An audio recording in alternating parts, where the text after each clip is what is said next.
Significant update on Manchester United's hunt for a third midfielder. Fresh off the news and confirmation of Youri Tielemans in at Manchester United. Only a day after confirmation of Andre Santos, Fabrizio Romano has updated us. A surprise update late this evening about Manu Kone. All the information on what is going on in this update video for you all. Everybody, get your comments in below on this. Is Manu Kone good enough to be Manchester United's third midfield signing this summer?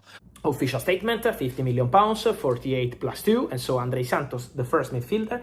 And today, Manchester United announced two more signings, confirmed two more signings. Because it's not a surprise if you're following all the updates here. On Thursday, Friday last week, I told you big name, the big announcement is obviously Youri Tielemans. To Manchester United, here we go. Yesterday, a very quick deal. Why so quick? Because Man United paid the release clause. So they didn't negotiate with Aston Villa. They went there, they put £35 million and they get the player. 5-year contract, as I told you in the last video. Tielemans yesterday did the first part of his medical. Today he completed everything, also signing his contract.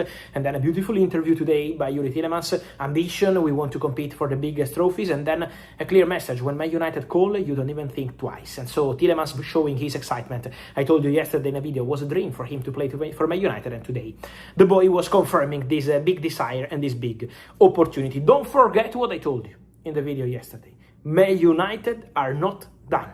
Man United will sign and want to sign one more midfielder. So Manchester United are looking at defensive midfielders, physical players. So we have to see which kind of options they will have on the short list, but for sure Manchester United are still looking at midfielders. Many names among the defensive midfielders. Many of you asking me, can you give us some names? It's still early to indicate who is going to be the wanted player for Manchester United. I will tell you in the next days what's going to develop there. I can tell you, for example, that Manchester United made a call to the agents of Manu Kone from Roma. Is one of the players they appreciated. There was a call over the recent days. Let's see if it's going to develop. They have more targets at defensive midfielders, but Man United are looking for that kind of player. So I'm telling you, Man United still want a defensive midfielder because they are calling around for that kind of player, Manu Kone and Lotolli. So there is going to be several options. Let's see what United decide to do. All through the day, we've been talking about what David Ornstein has said, who also has hinted about potential moves for Manu Kone. Manchester United are interested in him. That's what Ornstein has said. Manchester United looking to keep the cost down, not paying Premier League prices, not being absolutely shafted by other clubs within the Premier League for their players. They're not going to pay the big prices. We've seen this already. 85 million spent on two players in Santos and Tielemans for the price of what we was going to spend potentially on Matheus Fernandes.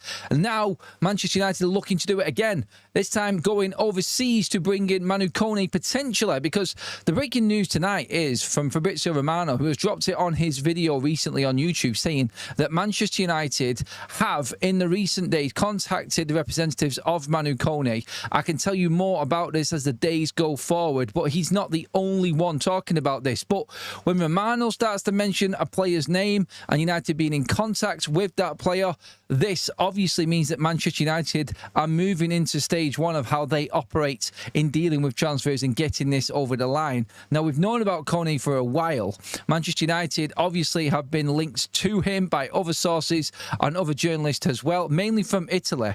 And we also got, and this is the interesting thing as well, we also got the update from Roma's side of things in the acceptance that they're going to struggle with financial fair play. That came out yesterday as well. And with everything wrapped up with the other two midfielders now, Manchester United look like they're ready to move on the third, with everybody saying it today, including Ben Jacobs, David Ornstein, Fabrizio Romano. Like we said, everyone talking about this. For Romano to come out now and say that we are in talks with the agents of Manu Kone, alongside DJ Amal as well. Now, he's the one that first broke the news before everybody about Manchester United pulling out of the deal to sign Ederson. He beat everyone to this. So he's the same guy that did that news, who Romano also replied to and Romano followed. So there is a very big respect there from Fabrizio with DJ Amal on this. And this, I think, again, from what he said, is more proof that Manchester United are actually going in for Kone now on this. He hinted earlier on and said Manchester United have made contacts with a third midfielder's representatives. I'm going to wait for this to see how it develops before I start talking about it online. So being very careful. he's now online, and he said the player that I was talking about earlier on in my previous tweet is Manu Kone from Roma. Manchester United do seem to have made their move. He's on the bench tonight playing against Spain. Tchouaméni is on, and Spain are winning that game. Not saying that's Tchouaméni's fault, by the way, but still, Kone isn't playing, therefore his value isn't rising like what Roma hoped it would, and Manchester United are ready to make their move. If France go out tonight, expect United to be making their moves with this and getting in touch. Obviously, we've seen before with the likes of Youri Tielemans, Manchester United contacted him a week before this transfer happened. Nobody knew about it. Everybody's on high alert with Manchester United right now. Fabrizio Romano hinted earlier on this evening that everybody at Manchester United are looking to keep things behind the scenes, and United are already starting negotiations for their next signing. An hour later from that show, and Fabrizio Romano is reporting that Manchester United have contacted Manu Kone's agents. He's done this deliberately because he knows something's coming and he doesn't want to miss out on it. Again, he's missed the last two transfers for Manchester United. They've just shocked everybody and they've come out and done them. Romano needs to get ahead of it. This is his job. This is his world. And now he's talking about us talking with Kone. If United get an agreement in place for the player and get him on board, which we have been told by a few different people now, wouldn't be an issue for him. If United get that sealed and done, when the World Cup finishes this weekend, potentially, you will see Manchester United making their move next week on Manu Kone. And we're going to obviously keep you updated as this moves forward with bit by bit. But there's two very, very reputable journalists there, it would seem, in the know, talking about Manu Kone and the potential of this deal now happening. Other deals like Carlos Baleba are still there for Manchester United, but they're just not going to spend the money. That's all anybody's saying. Scott has cooled, according to The Athletic, because they're not selling him. They don't want to sell him. They're putting a stupid price on which Manchester United don't want to pay. Their price is in and around the £65 million mark for Alex Scott, which is fair. I get that. But if Bournemouth don't want to sell him, they put the stupid price on it. United don't want to pay it. Neither do Arsenal. Then Alex Scott is going to end up staying at Bournemouth, it would seem. I expect him to be a transfer later down the line when that new contract probably brings a release clause and he could come in then. So for the now, Manchester United clearly are looking away from the Premier League players. And I think this is the plan. Now that they've got two players from the Prem in Tielemans and Santos, there is more comfort in Manchester United going abroad because you've already got the stability there of plenty of Premier League experience in that midfield already. Taking the pressure off, bringing somebody in like Kone, I think, and therefore being able to integrate him at the right pace.